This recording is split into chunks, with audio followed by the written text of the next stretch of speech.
வாழ்க்கையில் நாம் அனைவரும் அவசர முடிவுகள் எடுக்கிறோம் அல்லவா? சில சமயங்களில் நம்முடைய நல்ல நோக்கங்கள் கூட எதிர்பாராத சிக்கல்களை கொண்டு வரலாம். அப்படிப்பட்ட ஒரு கதை தான் இது. அன்பும் இழப்பும் ஒரு எதிர்பாராத முடிவுமாக ஒரு பாசமான கொக்கு ஜோடியின் கதை இது. தங்கள் குடும்பத்தை காப்பாற்ற அவை எடுத்த ஒரு துணிச்சலான முடிவு அவற்றை எங்கு கொண்டு சென்று நிறுத்தியது என்பதை இந்த கதை உங்களுக்கு சொல்லும். ஒரு நள்ளிரவு நேரம், தெளிந்த நீரோடையும் மின்னும் மணலும் கொண்ட ஒரு நதிக்கரையில் அன்பான கொக்கு ஜோடி ஒன்று வாழ்ந்து வந்தது. ஓங்கி உயர்ந்த மரத்தின் உச்சியில் தாங்கள் பாதுகாப்பாக உணர்ந்த ஒரு இதமான கூட்டை கட்டியிருந்தன. அங்கேதான் தங்கள் குடும்ப வாழ்க்கையை தொடங்க திட்டமிட்டன. ஒரு இனிய நாளில் பெண் கொக்கு முதன்முறையாக 3 முட்டைகளை இட்டது. அந்த இரு கொக்குகளின் உள்ளமும் அளவற்ற மகிழ்ச்சியாலும் பெரும் எதிர்பார்ப்பாலும் பூரிப்படைந்தன. தங்கள் குஞ்சுகள் பொரிக்கும் அந்த அற்புத நாளை பற்றி அவை வண்ண கனவுகள் கண்டன. ஒவ்வொரு நாளும் முட்டைகளை மிகுந்த பாசத்துடன் கண்ணின் இமையாக பாதுகாத்தன. தங்கள் குஞ்சுகளை சீக்கிரம் பார்க்க வேண்டும் என்ற ஆவலில் துடித்தன. ஆனால் இந்த முட்டைகள் விரைவில் சோகமான நிகழ்வுகளின் சங்கிலி தொடரை தொடங்கும் என்பதை அவை அப்போது அறிந்திருக்கவில்லை.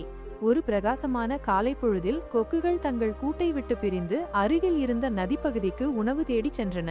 மீன்களால் நிறைந்திருந்த அந்த ஆறு அவற்றின் வயிற்றை விரைவாக நிரப்பியது. உடனே அவை தங்கள் கூட்டுக்கு திரும்பி மீண்டும் தங்கள் முட்டைகளை பார்க்க பேராவலுடன் பறந்தன. ஆனால் அவை திரும்பிய போது அவற்றின் இதயங்கள் துயரத்தில் மூழ்கின. முட்டைகள் காணாமல் போயிருந்தன. கொக்குகள் தங்கள் மனவேதனையுடன் எல்லா இடங்களிலும் தேடின. ஆனால் முட்டைகளின் அல்லது திருடனின் எந்த அடையாளமும் இல்லை. தங்கள் அன்புக்குரிய முட்டைகளை யார் எடுத்தார்கள் என்று தெரியாமல் அவை துடித்து போய் நின்றன.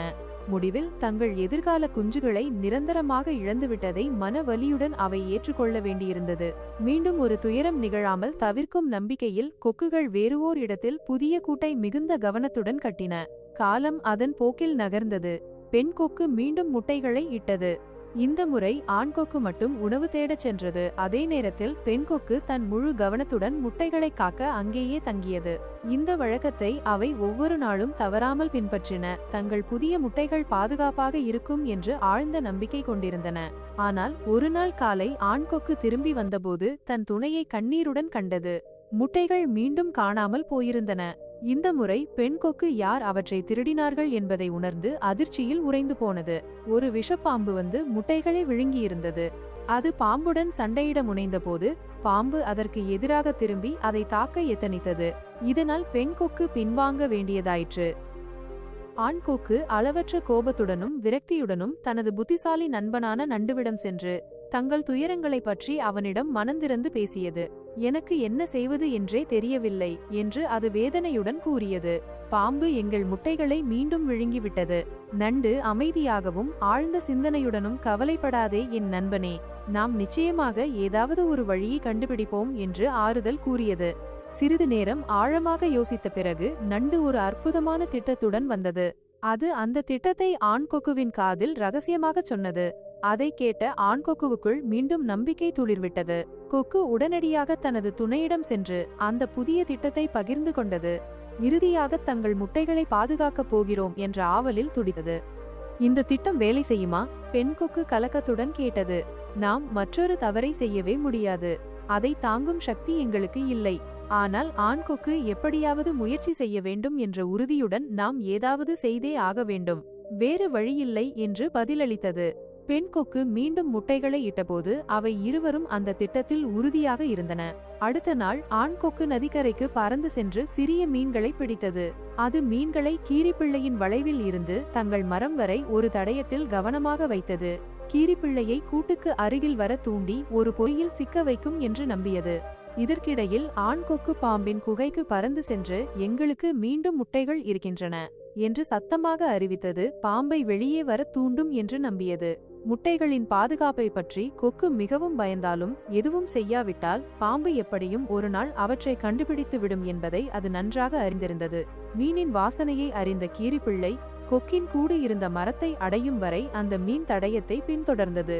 அது மரத்தை வந்தடைந்த போது பாம்பு கூட்டை நெருங்குவதை கண்டது. பாம்பு ஒரு அச்சுறுத்தல் என்று நினைத்த கீரிப்பிள்ளை முதல் தாக்கை தொடங்கியது. 2 விலங்குகளும் ஆக்ரோஷமாக சண்டையிட்டன.